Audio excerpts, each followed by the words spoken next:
안녕하세요. 저는 결혼 3년 만에 이혼을 한 30대 여성이에요. 혹시 여러분은 사주나 운세 믿으시나요? 저는 한 번씩 운세를 보는데 볼 때마다 항상 초년 운세는 별로이지만 중년의 귀인을 만나 말년에는 대박이 난다고 하더라고요. 완전히 믿지는 않았지만 그래도 앞으로 나아진다니까 제발 사주처럼 귀인을 만나 내 인생이 대박이 나길 바라며 살았던 것 같아요. 사실 저는 이혼하기 전까지만 해도 정말 우울하고 힘들었거든요. 일단 우리 집 상황을 말씀드리자면 저의 부모님은 사이가 정말 좋지 않으셨어요. 두 분이 정말 하루가 멀다고 매일 싸우다가 제가 20살이 되던 해에 이혼하셨죠. 그리고 저는 엄마와 둘이서 살고 아빠는 이혼하고 얼마 되지 않아 재혼하시며 연락이 되지 않았어요. 저는 그 당시 공부하는 것을 좋아하지도 않았고 경제적으로 넉넉하지 못한 형편이라 그냥 대학을 포기하고 바로 회사에 입사했어요. 회사 생활은 힘들긴 해도 나름대로 보람도 있고 앉아서 공부만 하는 것보다는 재미있었던 것 같아요. 그렇게 재밌게 일을 하다가 회사 동료의 소개로 남편을 만났고 연애를 하고 결혼을 약속했어요. 결혼식 한 달 전 식당 주방에서 오랫동안 일하시던 엄마가 몸이 이상해서 병원에 가보니 폐암 말기라는 진단을 받으셨어요. 그리고 결혼식 2주 전에 엄마는 세상을 떠나셨어요. 그렇게 저는 엄마 없이 결혼식을 올렸답니다.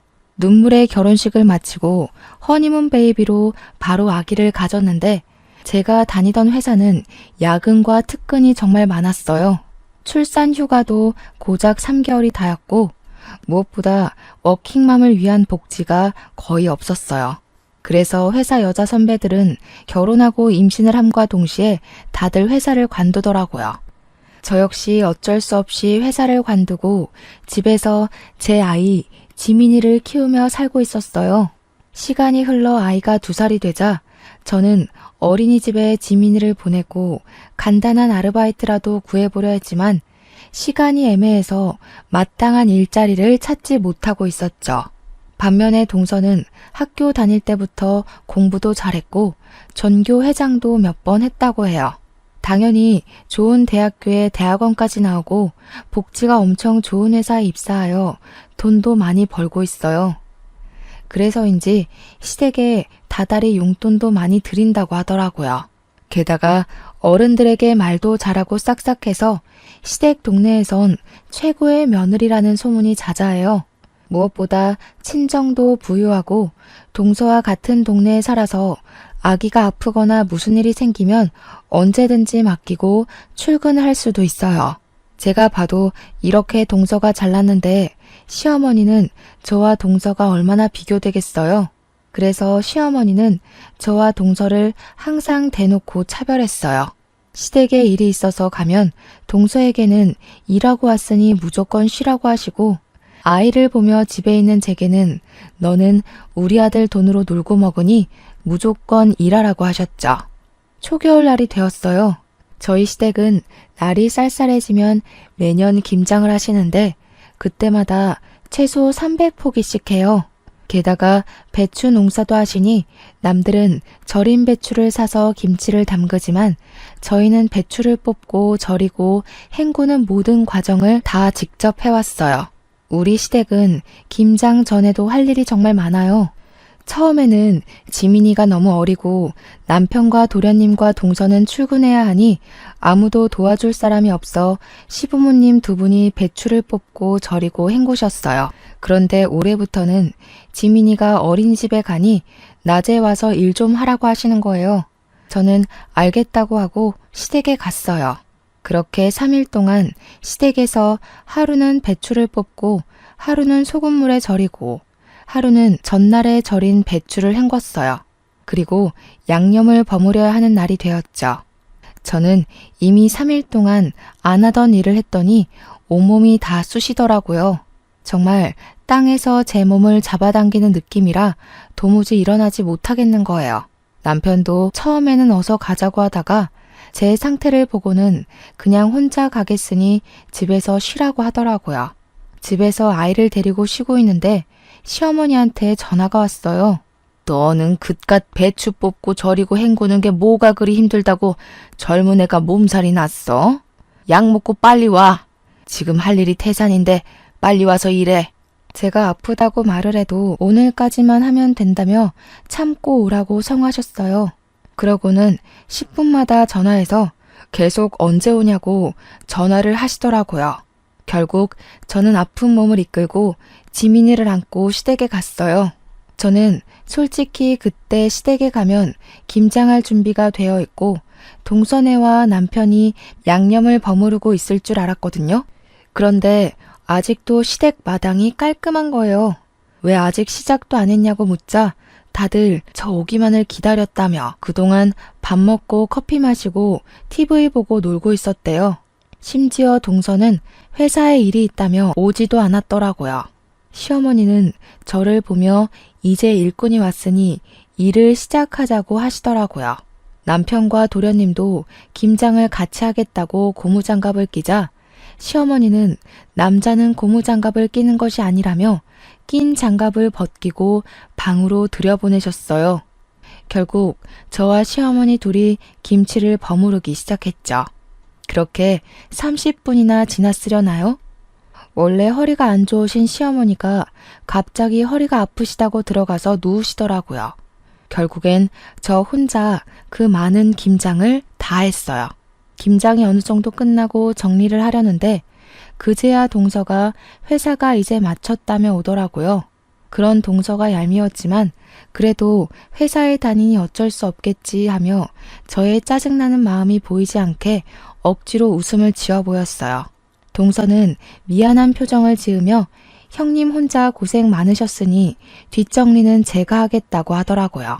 그러면서 팔을 걷어붙이자 시어머니는 여태 회사에서 일하고 왔는데 무슨 정리냐며 그냥 쉬다가 이따가 고기나 먹고 가라고 하시더라고요.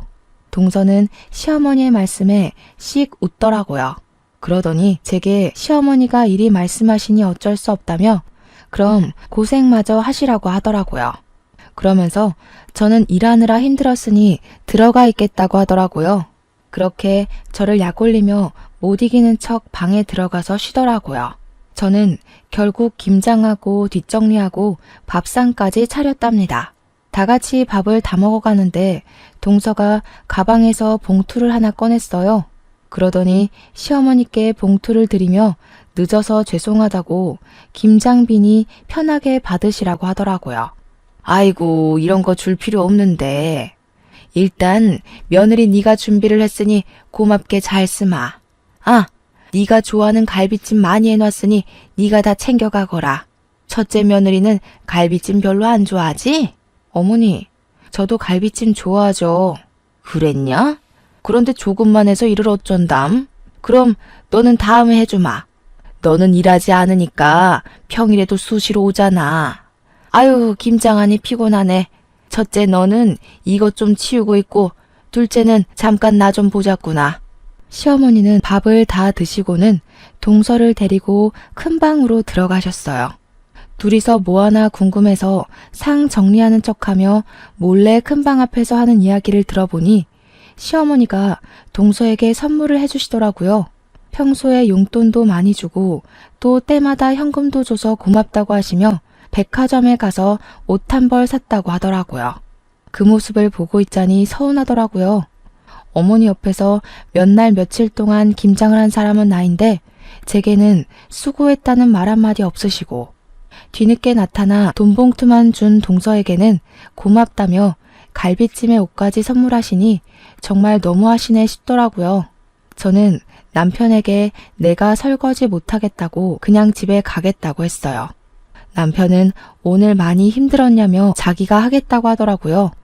남편이 그러면서 고무장갑을 끼는데 역시 미우나 고우나 내 남편밖에 없다는 생각이 들고 고맙더라고요. 그 순간 시어머니가 방에서 나오셨어요.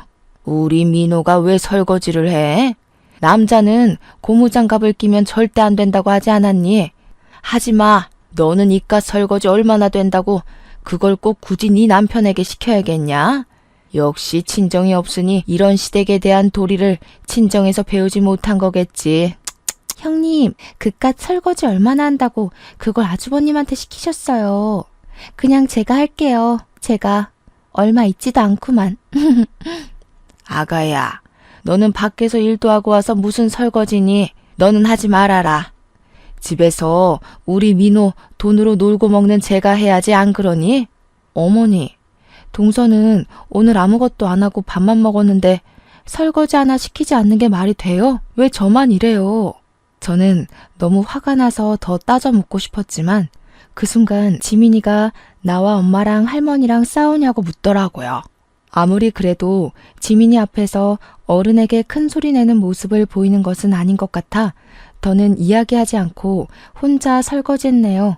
설거지까지 마무리 짓고 집에 와서 남편에게 솔직히 시어머니 동서와 나를 너무 차별하시는 거 아니냐고 했어요. 그러자 남편은 동서가 놀다 온 것도 아니고 일하고 왔는데 그냥 윗사람으로서 이해해주라며 저는 평일에 지민이를 보내놓고 쉴 수 있는데 동서는 평일에도 쉬지 못하고 일해야 하는데 힘들지 않겠냐고 하더라고요. 그러면서 이러한 상황들을 도련님이나 동서에게 대놓고 이야기하면 사이만 틀어진다고 그냥 제가 조금 더 고생하라고 얘기하더라고요. 남편 말을 들으니 저는 더 화가 나더라고요. 저는 남편에게 저의 솔직한 심정을 이야기했어요. 여보 말대로 나는 평일에 지민이를 보내고 쉬면 되기 때문에 시댁에서 일을 좀 더 할 수 있고 여기에 대해서는 나도 큰 불만은 없어. 그런데 시어머니며 동서며 도련님까지 모두 다 당연히 내가 나만 시댁의 모든 일을 해야 하는 사람처럼 인식하는 것이 기분이 나빠. 나는 여보랑 행복하게 살려고 결혼을 했지 당신 가족의 일꾼이 되기 위해 결혼한 게 아니란 말이야. 저의 이야기에 남편도 잠시 생각을 해보더니 제 마음을 이해하겠다며 앞으로는 절대 이런 일 없을 것이고 이러지 않도록 중간에서 잘하겠다고 하더라고요. 저는 그런 남편을 철석같이 믿었어요. 그 뒤로 시어머니가 몇 번 일이 있다고 부르셨지만 적당히 핑계대며 가지 않고 시댁과 거리를 유지한 채 나름 평화롭게 살았어요. 한 해가 지나 설이 되었어요. 시어머니는 설 전에 명절 음식을 장만해야 하니 장보러 나오라고 하시더라고요. 장보러 가는데 시간이 얼마나 걸리겠어 하고 가벼운 마음으로 나갔지만 한 짐 들고 집에 와서 정리하고 재료까지 손질하니 어느새 하루가 다 지나더라고요. 그리고 연휴 첫날 동서는 회사에 급한 일이 생겼다며 또 늦게 온다고 하더라고요. 남편은 전날 오랜만에 친구들을 만나 밤 늦게까지 술을 마셔서 술병이 났어요. 어쩔 수 없이 저와 시어머니 둘이서 음식 장만을 시작했는데 조금 하더니 시어머니는 또 허리가 아프시다고 누우시는 거예요. 그래서 저 혼자 전을 다 붙이고 정리까지 끝내고 이제 허리 좀 펴보려는데 동서가 늦어서 죄송하다며 오더라고요. 아이고 우리 둘째 며느리 일하느라 힘들지? 밥도 아직 못 먹었겠네. 어서 밥 먹자. 첫째 너는 정리 다 했으니 어서 밥 차려라. 어머니, 저 여태 전 부치고 정리하느라 허리를 이제야 펴네요. 지금 다리에 쥐도나고 해서 민호 씨한테 이야기할게요. 여보, 들었지? 일하는 동서 배고프다니까 상 좀 차려줘. 이거 아주 큰일 날 소리를 하는구나. 너는 있는 반찬 꺼내서 상 차리는 게 뭐가 그리 힘들다고 그러니? 민호 돈으로 놀고 먹는 애가 너도 꼭 일하는 사람한테 상을 차리게 하고 싶냐? 엄마, 지희 집에서 안 놀아. 낮에 우리 지민이 어린이집 가면 집안일하고 음식하고 얼마나 바쁜데. 저녁에는 또 지민이 돌봐야지. 그러니까 지희한테 놀고 먹는 사람이라며 뭐라고 하지 마. 집에서 자기 아이 보는 게 무슨 일이니? 집안일하는 게 일이야? 됐다. 그냥 내가 상 차리마. 허리 아파서 허리 복대를 착용하신 시어머니가 상을 펴시고 반찬을 들고 왔다 갔다 하시는데 그 모습을 보자니 마음 편히 앉아있을 수가 없겠더라고요. 그래서 결국 저도 시어머니를 도와 상을 차렸어요. 그런데 시어머니가 밥을 푸시는데 남편과 동서, 도련님에게는 따뜻한 밥을 주시고 제게는 먹다 남은 차가운 밥을 주시는 거예요. 그래서 남편에게 내 밥은 차다고 이야기를 하니 자기가 찬밥을 먹겠다고 제 밥과 자신의 밥을 바꾸더라고요. 바깥이라는 민호에게 찬밥을 왜 주니? 첫째 네가 먹어. 자고로 남자는 따뜻한 밥 먹어야지 밖에서도 일을 잘하는 거야. 어머니, 저도 어제부터 음식 장만하는 거 도와드리느라 좀 힘들어요. 저도 따뜻한 밥 먹고 싶어요. 어머, 형님. 그깟 따뜻한 밥이 뭐라고. 형님 먹는 거에 욕심이 많으신가 봐요. 저번에 갈비찜도 어머니가 저만 주셔서 기분 상해 보이시더니 그렇게 먹는 거에 욕심내면 살쪄요. 동서, 그게 할 소리야? 반대로 네가 내 상황이면 넌 기분 좋겠어? 에이, 왜들 그러셔? 엄마, 그냥 내가 찬밥 먹을게.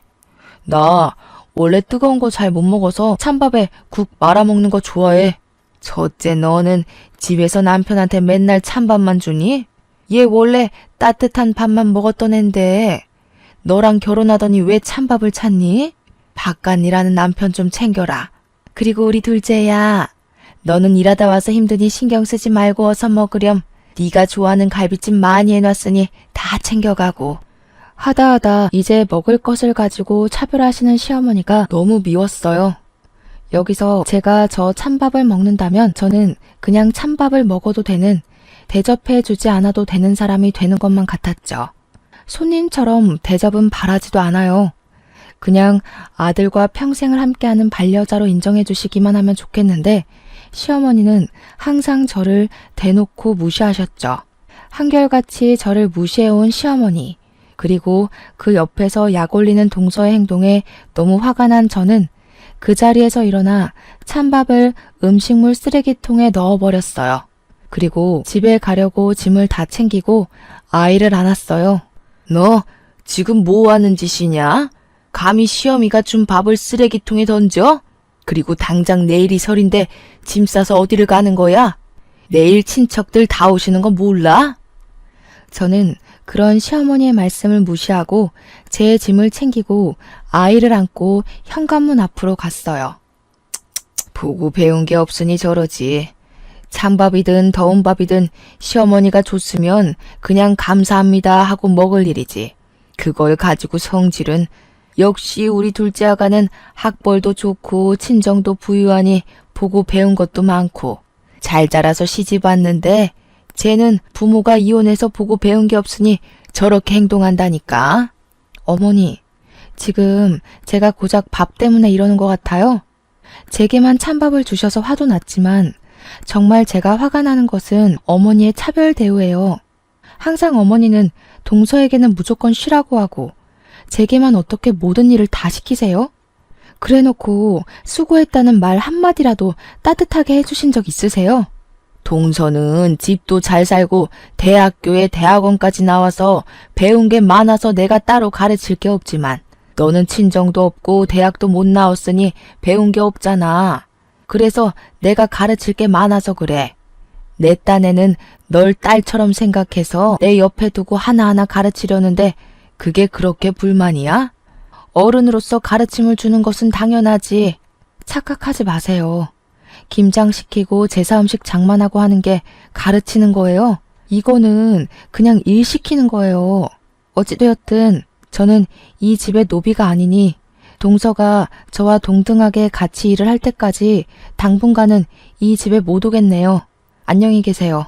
저는 이 말을 하고 아이를 데리고 나왔어요. 이대로 집에 가기는 싫었어요. 그냥 차 타고 정처 없이 갔는데 정신 차려보니 도착한 곳이 엄마를 모신 납골 땅이었어요. 명절이 되고 시어머니와 일로 기분이 울적하니 엄마가 많이 보고 싶더라고요. 엄마는 말은 하지 않으시지만 사진 속에서는 인자하게 웃으셨어요. 꼭 잘 왔다고, 너를 기다리고 있었다고 이야기해 주시는 것 같았죠. 저는 그런 엄마를 보며 엉엉 울었어요. 제가 우는 모습을 본 지민이는 처음에는 다소 당황하는 듯 하다가 저를 꼭 안아주고 토닥여 주더라고요. 꼭 지민이의 몸에 우리 엄마가 들어와 저를 안아주는 것 같아 지민이를 안고 그렇게 한참을 울었네요. 울다 보니 어느 정도 답답한 속이 후련해졌어요. 그렇게 저의 마음의 짐을 엄마에게 내려놓고 다시 집으로 갔어요. 저는 제가 그렇게 시댁에서 나와서 남편이 집에 와 있을 줄 알았어요. 그런데 집은 텅 비어 있더라고요.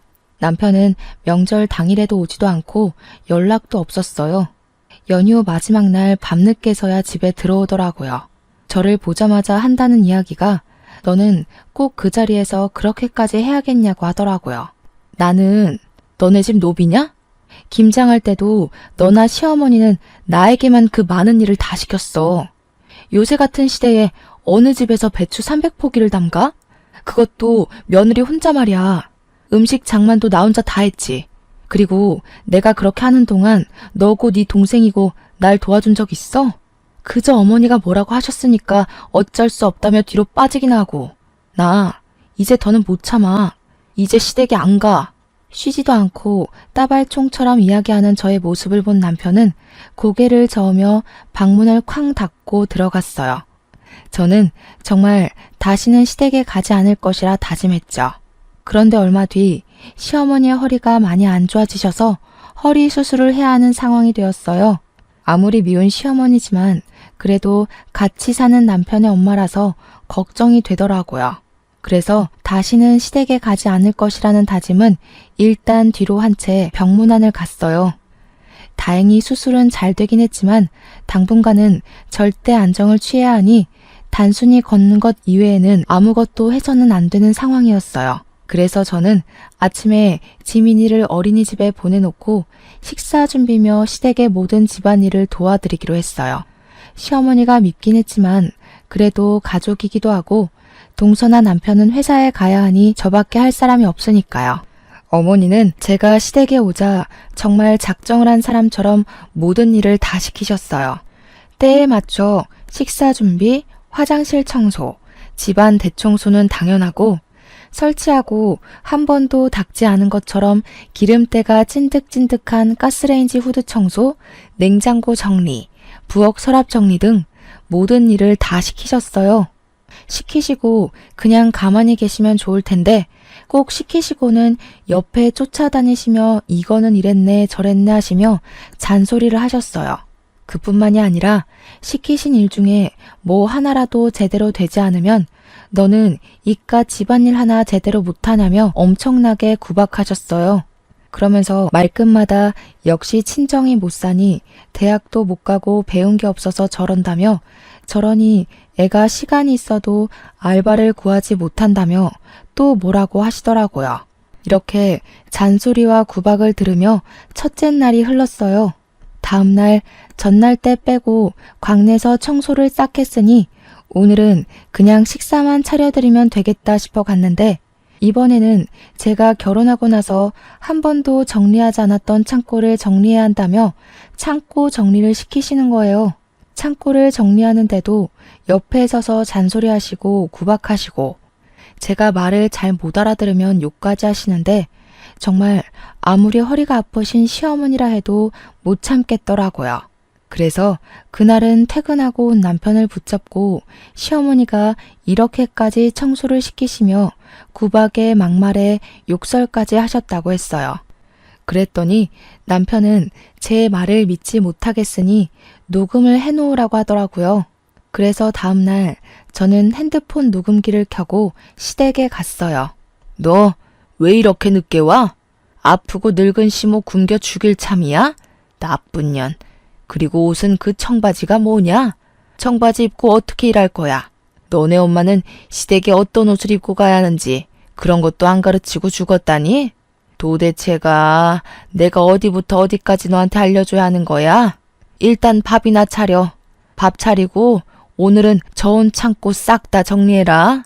시어머니는 저를 보자마자 왜 이리 늦게 왔냐고 하시며 돌아가신 엄마까지 들먹이시며 뭐라고 하시는데 정말 화가 났지만 녹음 중이라 참았어요. 밥을 다 드시고 나서는 설거지를 하라고 하시고 설거지하는데도 옆에 딱 붙으셔서 주방 세제를 너무 많이 쓴다고 뭐라고 하시고 따뜻한 물로 하면 보일러세 많이 나온다고 찬물로 하라고 하시고 손이 느려서 굼뜨다고 뭐라고 하시더라고요. 그러고서는 저에게 음식들이 저장된 저온 창고를 정리하라고 하셨어요. 그곳에는 정말 언제 넣어놨는지도 모르는 음식들이 가득했고 곰팡이 핀 음식들도 있었어요. 저는 모든 음식을 다 꺼내서 하나씩 확인하며 먹을 수 있는 음식은 다시 넣고 먹지 못하는 음식은 버렸어요. 열심히 하고 있는데 또 오셔서 제가 하는 행동 하나하나를 감시하시며 구박도 하시고 욕도 하시더라고요. 그러다가 제가 시어머니의 말을 잘못 알아들으면 멍청하다고 등도 때리시고 꿀밤도 때리시고 하셨어요. 중간중간에 그냥 가버리고 싶었지만 일단은 참고 녹음을 다 완료한 후에 고무장갑을 던지고 아무 말 없이 그냥 집에 왔어요.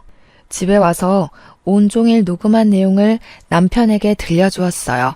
제가 인격 모독을 당하고 욕을 듣고 딱 하고 맞는 소리가 들리는데도 남편은 몸이 좋지 않으셔서 예민해져서 그런 거고 힘없는 우리 어머니가 때려봤자 얼마나 아프겠냐고 그냥 넓은 마음으로 참아달라고 하더라고요.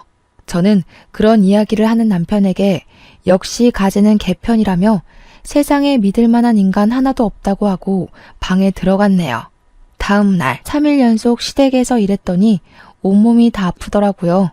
지민이를 어린이집에 보내놓고 쉬고 있는데 모르는 번호로 전화가 왔어요. 받아보니 옛날에 이혼해서 연락이 끊겼던 아빠였어요. 한때는 저와 엄마는 이렇게 힘든데 아빠는 재혼했다는 소식을 듣고 미웠지만 그래도 거의 20년 만에 내 가족에게 연락이 오니 반갑고 뭔가 든든한 내 편이 생긴 것 같은 기분에 반가워서 갑자기 눈물이 나오더라고요. 그렇게 울며 서로의 근황을 물었어요. 아빠는 조그맣게 회사를 차리셔서 사장으로 있다고 하셨어요. 그런데 엄마도 돌아가셨는데 제 번호를 어떻게 알았는지 물어보니 시아버지를 통해서 알게 되었다고 하시더라고요. 저는 아빠에게 시아버지랑 어떻게 연락을 했냐고 두 분이 아는 사이냐고 물었죠. 알고 보니 아빠가 10년 정도 전에 길을 가다가 뇌출혈로 쓰러진 적이 있었는데 그때 시아버지가 빨리 아빠를 발견해서 사실 수 있었다고 해요. 그 후 몸을 회복하신 아빠와 시아버지가 연락을 주고받고 지내셨대요. 그러면서 서로가 무슨 일을 하는지도 자연스레 알게 되셨는데 그 당시 시아버지는 사업이 잘 되지 않아서 회사가 거의 망하기 직전이었고 아빠는 동종업계에서 사업이 잘 돼서 돈도 많았고 좋은 거래처도 많이 알고 있었어요. 그래서 아빠가 자신의 목숨을 구한 은인이시라며 시아버지를 여러모로 많이 도와주셨다고 해요. 그때 인연이 지금까지 연결되어 지금은 호영호재하면서 지내는 사이라고 하더라고요. 얼마 전에는 두 분이 만나 술을 한 잔 드셨대요. 술에 취하신 시아버지가 첫째 며느리 이야기를 하셨는데 나는 첫째 며느리가 너무 예쁜데 자기 마누라는 부모님이 이혼하고 엄마는 돌아가시고 아빠는 재혼해서 연락도 안 되니 마땅한 친정이 없다며 시집살이를 그렇게 시킨다고 하셨대요. 도와주고 싶어도 자신은 회사에 나와봐야 하니 딱히 도울 수도 없고 그저 마누라한테 그렇게까지 미워하지 말라고 말하는 것이 전부인 이 상황이 답답하다면서요. 그러면서 시아버지가 아빠에게 첫째 며느리라며 사진을 보여주셨는데 제 사진이었대요. 아빠는 이 이야기를 하시며 엄마와 이혼한 후 매정하게 연락을 끊어서 네가 이렇게 힘들게 살게 된 것 같다며 미안하고 그동안 정말 고생 많았다고 하셨어요. 그러면서 제가 시집살이가 너무 힘들어서 이혼하고 싶다고 한다면 집과 일자리 정도는 마련해 줄 수 있으니 괜히 눈치 보며 살지 말라고 하시더라고요. 그래서 제가 그동안 시어머니의 막말, 무조건 시댁 편인 남편, 그리고 여우 같은 동서 때문에 갈라서고 싶은 적이 많았는데 지민이도 있고 경제적인 여건 때문에 억울해도 그냥 참고 살았다고 했죠. 그랬더니 아빠는 일단 사돈에게 인사를 해야겠다며 인사하러 갈 수 있게 날짜 좀 잡아달라고 하시더라고요. 저는 사실 얼마 전에 시부모님이 하도 저를 구박하시고 무시하셔서 한바탕 하고 영 끊었다고 했어요. 아빠는 그래도 사돈한테 인사는 드려야 하는 것이 도리니 꼭 날짜를 잡아서 알려달라고 하셨어요. 저는 아빠와 전화를 끊고 바로 시어머니께 전화를 드렸어요. 그리고 저희 친정 아빠가 연락됐는데 시부모님께 인사를 드리고 싶어 하시니 시간 될 때 알려달라고 했어요. 시어머니는 축하한다는 말은커녕 아빠가 뭐하고 사시는지부터 궁금해 하시더라고요. 그래서 아빠에게 들은 대로 그냥 조그마하게 회사를 운영하고 있다고 했죠. 그랬더니 시어머니는 요새 사업하다가 망하는 사람들이 많다던데 괜히 너네 아빠랑 인제 와서 연락돼서 우리 민호가 번 돈이 다 거기로 흘러가지는 않을까 모르겠다며 어쨌든 주말에 시간 비워둘 테니 오라고 하라고 하시곤 끊으셨어요. 애초에 시어머니의 축하는 바라지도 않았지만 그래도 어머니의 날이 선 말투에 기분이 좋지는 않더라고요. 그리고 약속한 날 저는 거의 20년 만에 아빠를 만났어요. 제 기억 속의 아빠는 주름살이 하나 없고 머리숱도 많았는데 그날 본 아빠는 주름살도 자글자글하고 머리카락도 거의 없으셨어요. 저는 변해버린 아빠의 모습이 반갑기도 하고 그런 아빠의 손을 오랜만에 잡고 함께 시댁으로 향했어요. 시댁에는 동선의 부부도 있었어요. 아빠는 준비하신 과일 바구니를 건네시며 지희의 아빠 되는 사람이라고 하며 허리를 90도로 굽혀 인사하시더라고요. 시어머니는 그런 아빠를 보면서 떨떠름한 표정을 지으셨어요. 내가 허리가 아파서 음식을 하나도 못했고 둘째 며느리는 회사 다니느라 바빠서 주말에는 아무것도 못해요. 그래서 음식장만도 하지 못해서 음료수도 사둔 게 없네요. 그냥 맹물이나 한 잔 드세요. 저는 솔직히 상다리 휘어지게는 아니더라도 명색이 첫인사인데 간단한 다과라도 준비해 주실 줄 알았거든요. 그런데 이렇게 주스 한 잔도 없이 맹물만 주시는 시어머니 모습에 정말 온갖 정이 다 떨어지더라고요. 인제 와서 하는 얘긴데 첫째 며느리가 친정도 없고 본 적도 없이 자라온 애라서 가르치느라 너무 힘들었어요. 우리 둘째 아가는 친정도 부유하고 학벌도 좋아서 가르칠 것이 하나도 없는데 말이죠. 그래도 첫째 며느리를 딸처럼 생각해서 많이 가르쳤네요. 네, 딸처럼 생각해 주셨다니 감사하네요. 말씀대로 그동안 제 딸이 잘못 배웠으니 이제라도 제가 하나씩 가르치려고 합니다. 일단 돈 관리하는 것부터 가르쳐야 할 것 같아서 딸에게 건물 하나 주려고요. 건물이요? 얼마짜린데요? 거기 시세가 한 25억은 되거든요. 그 건물에 상가가 다 들어서 있고 안정적으로 장사를 하고 있으니 월세를 꼬박 받으면 한 달에 400만 원은 벌 수 있을 것 같더라고요. 회사도 안 다니는데 집에서 놀고 먹으면서요. 뭐요? 400만 원? 시어머니도 놀랐지만 저도 깜짝 놀랐어요. 순식간에 저는 조물주보다 높다는 건물주가 되어 매달 한 달 월급만큼의 돈을 받게 된다는데 이게 쉽게 믿어질 리가 없잖아요. 아빠는 그런 저의 손을 잡고 씩 웃으셨어요. 시어머니는 도대체 뭐를 하시길래 그런 건물이 있냐면서 명함이라도 있으면 달라고 하셨어요. 아빠가 명함을 건네자 시어머니는 아빠의 명함을 받고는 요즘 사업이 잘 안 되냐며 은근히 비꼬는 말투로 말씀하셨죠. 옆에 있던 동서도 형님 아버지신데 어느 회사 대표님이신지 궁금하다며 본인에게도 명함을 달라고 했어요. 그런데 동서가 건네받은 아빠의 명함을 보고 깜짝 놀라하는 거예요. 어머니, 여기는 시아버지 회사보다 규모가 더 큰 회사네요? 꽤 큰 회사인데 여기 대표님이시라고요? 저희 팀장님이 여기 회사 대표님의 조카라고 하시던데? 아, 지은이가 여기 둘째 며느님의 직장 상사인지는 몰랐네요. 또 이렇게 인연이 해결되네요. 시어머니는 그렇게 좋은 회사의 대표가 첫째 며느리의 아빠였냐며 재차 확인하시고는 다시 한번 놀라셨어요.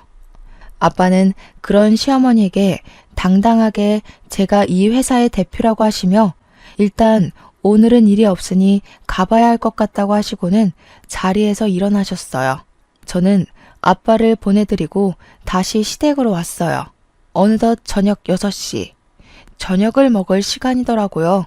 어머니, 벌써 저녁 6시인데 저녁 식사하셔야죠. 형님, 가서 식사 준비 좀 해주세요.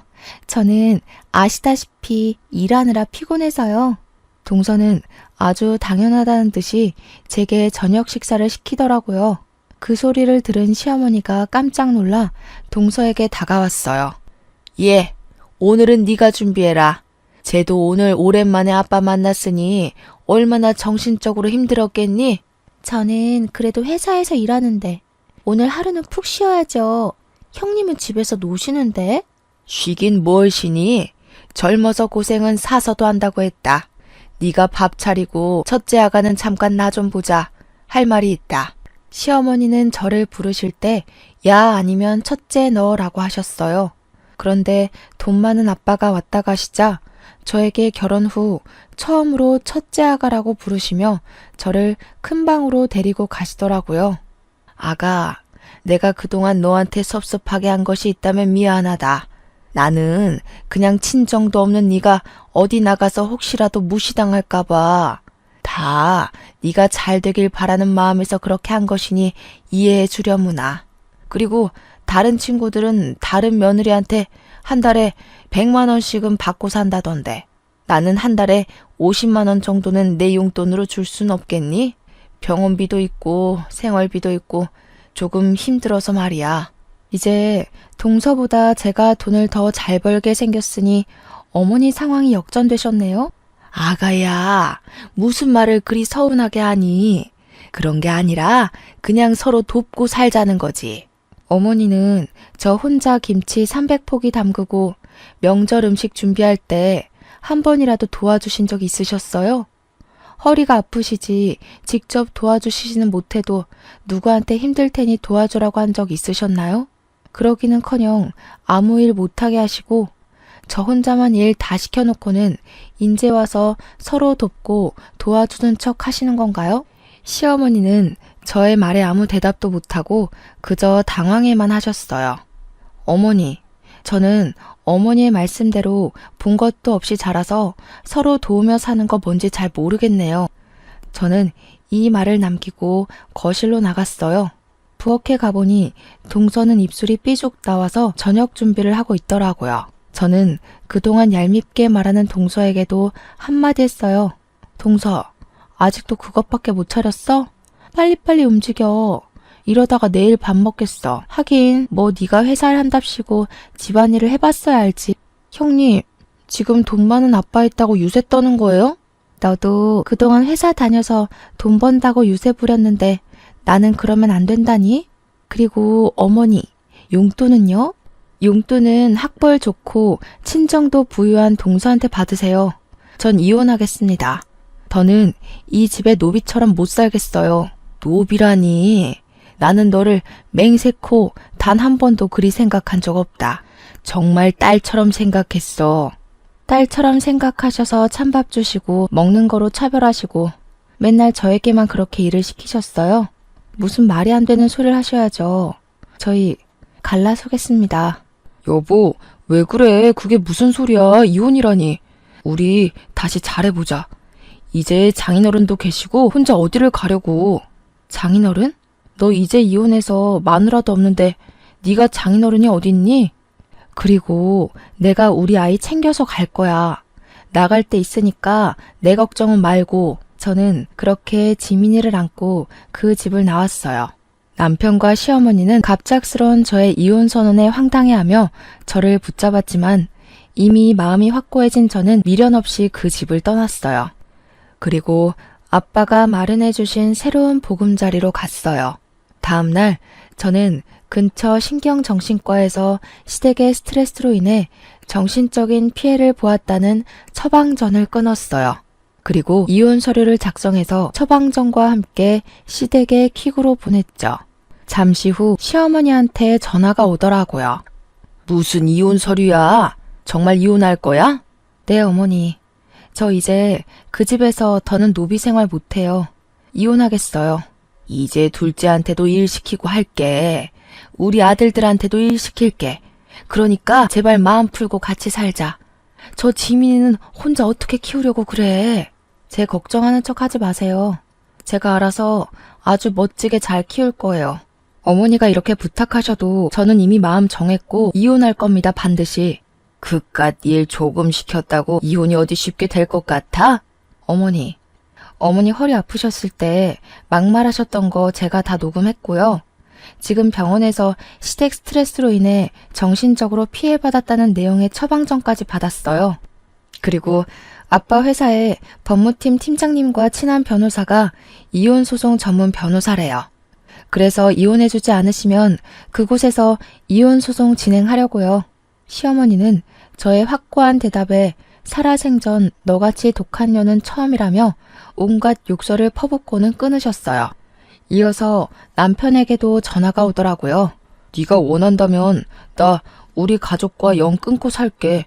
그러니 제발 이혼은 하지 말자. 같이 살자. 너 내가 그렇게 시댁에서 호되게 당할 때 너는 항상 너네 엄마 도련님 동서 편만 들었어. 그런 네가 잘도 그러겠다. 됐고 이제 이혼이야. 차마 행복하게 잘 살라는 말은 못 해주겠다. 이혼 서류 잘 작성해서 내일 법원 앞으로 와라. 안 오면 소송할 거야. 저는 이렇게 남편과 이혼을 했어요. 이혼 후 저는 지민이와 함께 살며 아빠의 회사에 취직했어요. 아빠의 회사는 원래 블라인드 면접으로 사람을 채용하는 곳이라 제 학벌이 낮아도 전혀 문제가 되지 않았어요. 게다가 회사의 복지가 정말 좋아서 사내 어린이집이 정말 잘 되어 있더라고요. 제가 퇴근할 때까지 마음 놓고 지민이를 맡길 수가 있었죠. 저는 지금도 충분히 행복했고 아빠라는 존재가 있는 것 자체만으로도 너무 감사했어요. 그래도 아빠는 유일한 핏줄인 제게 회사를 물려주고 싶다면서 공부를 하라고 하시더라고요. 아빠의 강권에 다시 공부도 시작했어요. 워낙 공부에 재능이 없던 저이지만 그동안 학벌이 낮다고 무시하던 전 시모의 얼굴을 생각하며 내가 꼭 잘돼서 복수한다는 마음으로 눈에 불을 켜고 공부하고 있네요. 결혼 후 제게 전혀 도움이 되지 않는 사람이라 여겼는데 이렇게 제게 도움을 주기는 하네요. 이렇게 저는 아빠의 회사에 다니며 일도 하고 공부도 하고 지민이도 잘 키우면서 행복하고 바쁘게 살아가고 있네요. 그리고 최근에 아빠의 조카 제게는 사촌 언니를 만났어요. 이 사촌 언니가 이전에 동서가 말했던 회사의 팀장님이시더라고요. 그런데 동서가 회사에서도 그렇게 여우짓을 하고 사람들 사이에서 이간질했대요. 그리고 명절 전날과 같이 시댁에 가야 하는 날만 되면 회사에서 아무도 요구하지 않는데도 스스로 야근에 특근하며 늦게 갔다고 하더라고요. 안 그래도 사촌 언니가 얄밉다고 생각하며 뭐 하나 건수만 생기면 가만 안 둔다고 벼르고 있었는데 제 소식 다 듣고 엄청나게 갈궜대요. 그래서 지금은 회사에 사표 내고 백수가 되었네요. 그리고 예전에 저처럼 맨날 시댁에 불려가서 일한다고 하더라고요. 그 소식을 들으니 얼마나 통쾌하던지요. 전 남편은 아이에게 아빠를 보여줘야 하니 한 달에 한 번씩은 보고 있어요. 전 남편은 그때마다 다시 합치자고 하지만 솔직히 제가 뭐가 아쉬워서 합쳐요. 월급 잘 나오죠? 아빠 덕에 건물주가 되어서 상가 월세도 적지 않게 나오죠. 게다가 회사의 복지도 좋아서 지민이 걱정 없이 마음 편히 일도 할 수 있는데요. 지금 사는 집도 크지는 않지만 대출도 없고 저와 지민이 둘이서 살기 딱 적당하거든요. 남편이 그런 소리 할 때마다 저는 너희 엄마와 너 동서 생각만 해도 치가 떨리니까 헛소리 짓거리지 말라고 한마디 하네요. 제가 사주를 볼 때마다 중년의 귀인을 만나 말년에는 대박이 난다던데 제 인생의 귀인이 바로 아빠였나 봐요. 아빠를 만난 뒤로 모든 고민 걱정거리가 다 해결되고 요새는 지민이와 함께 즐겁고 바쁘게 살고 있네요. 정말 이게 꿈인가 싶을 정도로요. 지나온 날들을 돌이켜보면 결혼 전에도 결혼 후에도 정말 많이 힘들었던 것 같아요. 그래도 귀인을 만나 이제는 행복에 이르렀으니 이 행복이 쉽게 꺼지지 않고 평생 유지될 수 있도록 노력하며 살아야겠다는 생각이 드네요. 그래서 먼 훗날 하늘나라에서 가서 보고 싶은 우리 엄마를 보면 나 이렇게나 잘 살아왔다고 자랑할 수 있는 당찬 딸이 되고 싶네요. 저의 긴 사연 들어주셔서 감사합니다. 모두 행복하세요.